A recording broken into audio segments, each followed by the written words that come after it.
Love, okay ka lang ba? Mr. Sarmiento, huwag Hello? niyo hong pilitin ang asawa niyo Love? nasasaktan, no? Umuwi na ho kayo. Halika na, Letty. Kuya, pakibilisan na konti. Sino ka ba, ha? Ako si Atty. Vanessa Panganiban. Abogado ako ng asawa niyo. Ah, ikaw yung nanunulsol sa kanya na hiwalayan ako. Ikaw yung sumisira sa pamilya namin eh. Hindi ako sumisira ng pamilya niyo. Ginagawa ko lang ang trabaho ko. I suggest you leave now. Or else, tatawag ako ng pulis. Yabang mo nga, pulis, ha? Ano?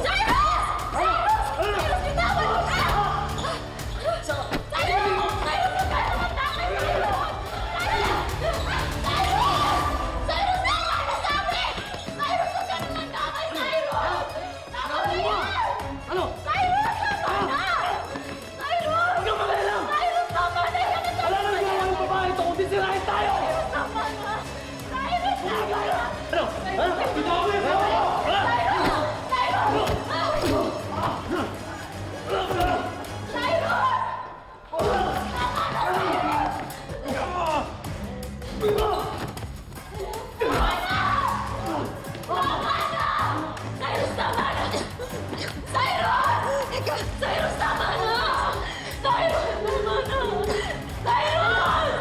Kailangan namin ng tulong. Bitawan niyo! Letty, i-detain ng mga pulis ang asawa mo. Kapag nakapag-bail siya, hindi pa rin siya makalapit sa akin, sa'yo at sa pamilya mo. Kami na po ang bahala sa kanya, attorney. Sige, Letty. Uy! Tara na! Bitawan niyo ako! Tara na!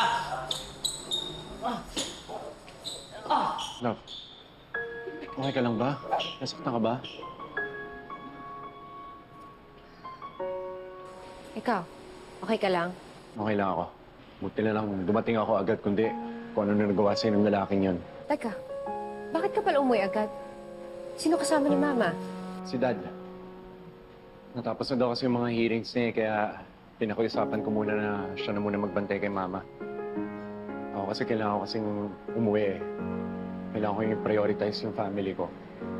Love, alam ko sobrang stress mo na. Alam ko sobrang daming tumatakbo sa utak mo.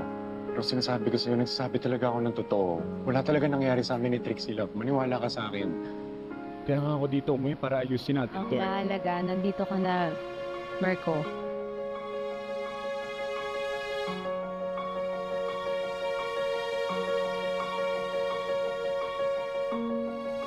Love, mahal na mahal kita. I can't live without you. Please, ayusin natin to. One day at a time. Okay?